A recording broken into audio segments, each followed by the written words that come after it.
Okay everyone, so today I'm going to be talking about the Grand Seiko SBGH 267, and yes, they do have horrible names for their watches. So I'm just going to start with some negatives, which I like to start with and get those out of the way. Because yeah, no watch is perfect. Oh, before I forget, quick drink check. I am drinking High West double rye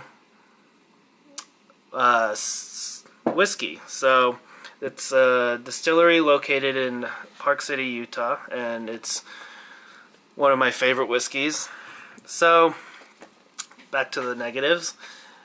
The first thing I'll say is what you notice when you put on the watch is that it's a little thick. It's thicker than a lot of Rolexes, and which is not, it's not terrible. It's 13 millimeters, and it doesn't really, you don't really notice it in a bad way, but it is something to make note of. So put it on my wrist so you can see.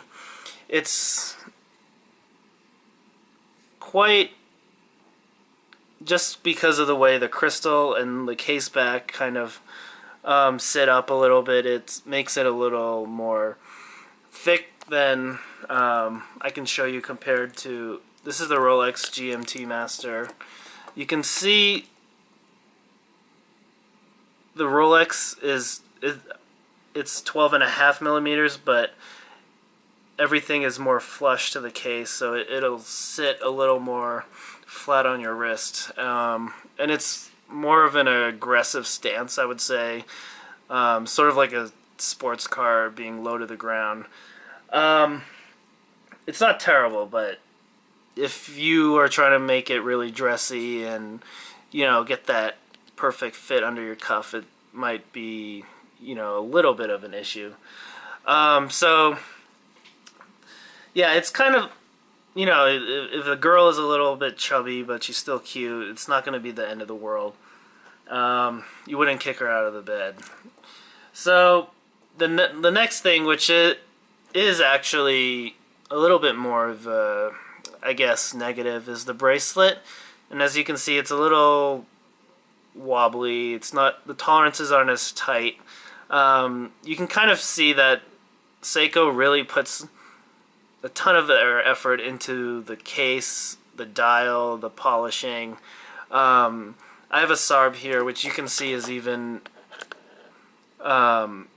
which is 10 times less expensive, but even in this range, they really do care about the polishing and the case, but the bracelet, you know, even for a watch at this price, is pretty mediocre. So it's fine, and I don't really care that much, but it's, you know, when you're paying money for something that just tells the time, that's an important factor.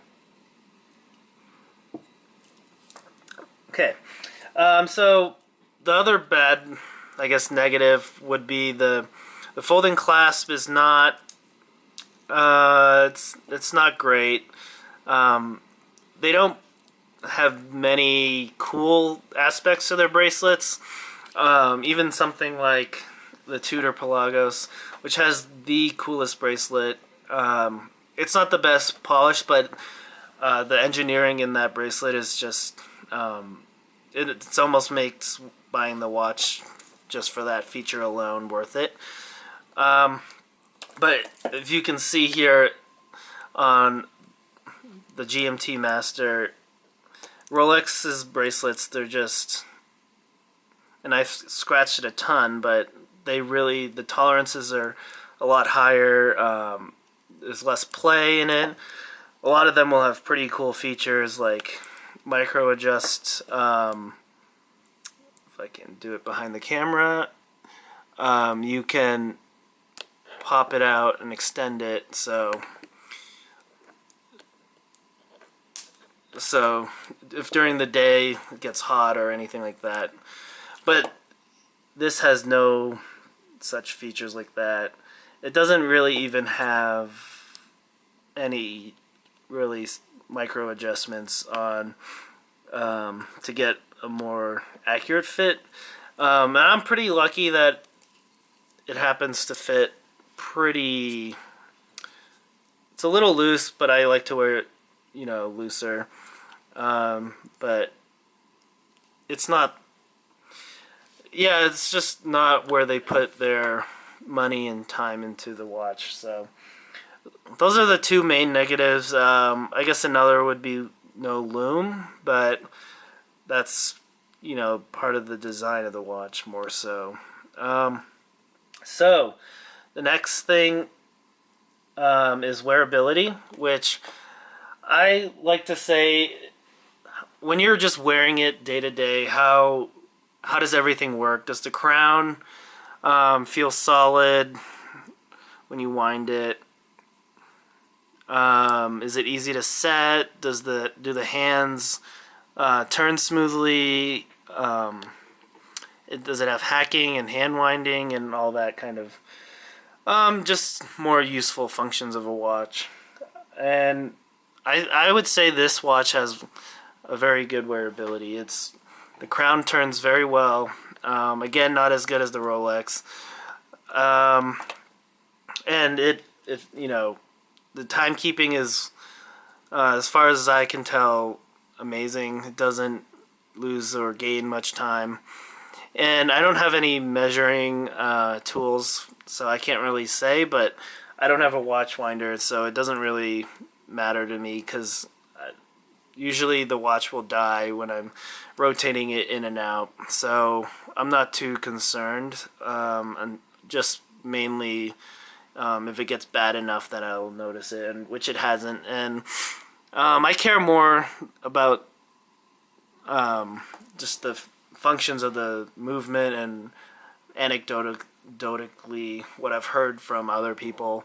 And as long as that's fine, then I'm generally happy with timekeeping and accuracy. I do care about accuracy in terms of how much does the watchmaker care about making their movements and finishing them, and which all affect how accurate they are. So if you're a company and you just take a standard EDA movement and you don't finish it or anything, and you're losing 20 seconds a day and all that, then that just means you didn't put that much time or effort into the movement. So that's more about what I care about. So I would say for wearability, it's very comfortable. You don't have to. You can pretty much just put it on and forget about it for the rest of the day, which it's kind of what you want in a watch. And I would say it's an 8, 8 out of 10. 10 being for wearability would be something like a time-only Rolex sub. Just because that's kind of the standard for just you can wear it anywhere and do anything, and it's super tough and it'll last years and years. So that's sort of the standard of wearability. Next, I would talk about the value of the watch. And so this is a limited edition of 1,500 pieces. When it came out, the MSRP was $6,300 US, which puts it right in the range of an Omega or I would say low-end Rolex, mid-tier Breitlings, those kinds of brands. And compared to those, the value for this is just amazing. You get hand-finished, hand-polished cases. If you can see the rotor, it's amazingly specialized. It's actually kind of weird. I think the weight is at the top, but wherever you turn the watch, it stays at the top, unlike other kind of rotors. But it's something unique, something special. And I think for a high beat you are paying maybe $1,000 or so premium for the extra, I don't know, functionality of the high beat over the automatic, and also another $1,000 for the limited edition factor. But to me, that dial is just worth it alone. It's so unique for a watch to have something custom like this, limited edition. The craftsmanship of every aspect of this watch, compared to something like, I would say, an Omega Speedmaster or the newer Seamaster 300s. The amount of work and effort to go into creating this is it's a little bit higher, and I know there's the desirability of a piece, the brand, and I totally understand that, but you want to get the most watch if you're not really a collector, and you just want something nice, something special, but you're gonna wear it a lot because you don't have 10 other watches. You want the most for your money, and I feel Grand Seikos in general, some of them are pretty ugly, but I do think that Grand Seiko is an amazing value in general, and this is definitely, if you can even find it anymore, it's an exceptional value. But the limited edition thing too is a little bit annoying, but you pretty much just have to, it just means you have to decide that year, once they announce it, if you like it. You have to take the time out and check it out in the store, make sure it's what you want, but you don't really have time to wait and decide, which is kind of inconvenient. It's just, I guess, it's just what you have to live with. I will say they did release pictures of their new, they have a new automatic, a new high beat, limited editions that are coming out in the fall. They're called the Seasons, and they look, from what I've seen, they look pretty cool. There's been hardly any information on them, but basically it's going to be a high beat limited edition, an automatic limited edition, a spring drive, and I think a high-end precious metal. And they all have different dials depending on the seasons. So once those come out, you pretty much have to decide if you want it then and there and just make a decision. So this, I got really lucky. I had to do a lot of work to get it, but I ended up getting a really good example with, I got it pre-owned with no, barely any marks on it or anything bad or any, nothing that's not out of the ordinary on a normal wear. And for the amount I got off it, it was definitely worth picking up. So I would give the value of it a score of 9. So the next category is what I like to call the boardroom to the beach score. And all that means is that, can you wear this in the boardroom, and then when the weekend comes, you head out of the meeting, and you go straight to the beach. Can you keep this watch on? And are you going to have any problems? Are you going to have to, put it somewhere and set it down while you are talking to someone, or when you're going into the ocean? So, to me, I would say it's not the most versatile watch.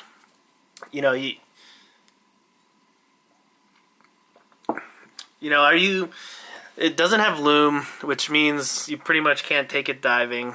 I think the water resistance is about 100 meters anyway. So it's pretty much just, you can, any water that comes into contact with it, like day to day, you're going to be fine. if it's raining, you don't need to, cover it up. You don't need to do anything crazy to protect it. So it's not terrible in the sportiness category. It's clearly not a diver. In terms of the dressy aspect of it, you could get away with it at a wedding or something pretty formal, but it might look a little weird. It's 39.5 millimeters, or basically 40. So it's a little on the big side. If you're a bigger guy, it would look perfect. But there's a little bit too much going on for anything too fancy. But nowadays that no one really looks that closely at things like that, and you're pretty much fine. I wouldn't, as long as you have a good watch on, I think people are generally okay. So it's pretty much good at most situations. I would give it more like a boardroom to the pool party. You're drinking in the in the cabana or something, and you're walking around, you're getting your food, and someone pushes you in the pool. Your watch is going to be, you're not going to be the most concerned about it. As long as you don't bang it on something, you'll be fine. You just rinse it off and you're good to go. So for that, I would give it I'd give it a 6.5 for boardroom to the beach. Just because the water resistance and all that, and the no loom just doesn't make it great for a ton of situations. So the last category I would say is the baller status of this watch, which to me it's, are people going to notice you? Are you going to pick up chicks just because of the watch? And obviously that answer would be no. Most people in general don't know Grand Seiko anyway, so the brand does play a factor into it. So it's basically asking, are you a small baller or are you a big baller when you wear this? And an example of that would be if you're sitting at the table, you're at a dinner party, your friends are a little bit more successful or something like that. Are you going to feel, can you put your hand on the table with the other guys? You see guys they got a Submariner, maybe one guy is doing especially well. He's got, he was lucky enough to get a Nautilus. Maybe one guy likes to show off a little. He's got a gold sub. The standard, the usual characters, You're definitely going to stand out. And by stand out, I mean you're going to be pretty unique to the table. There are only 1,500 people, so with this exact piece, so you're not likely to see someone with it. I would give this a 6.5, just because, to give you to me, in my opinion, I would say, you got the 10s, which would be, Richard Milles, Patek, Sky Moons, and then a 9 would be, the more complicated Langes and like a Datograph or something. And then below that would be sort of the Submariner, that would be in that range, or maybe the high-end Omegas. So this would be just a notch below that. I would give this a 6.5. So that's my review. I hope it helped you. I'll show you a little bit more of the back just because I haven't done so. But as you can see, it's just a lot of work went into finishing the movement. It's all in-house. I didn't go over too many of the specs because there's enough videos on that, and I just like to go over more just a normal daily wearing of this watch. So I hope that helped. I know it's hard to make a decision, but it's not like you. I mean, if you can even find it, it's. I would highly recommend it. I think this is a big win. So, all right, thank you.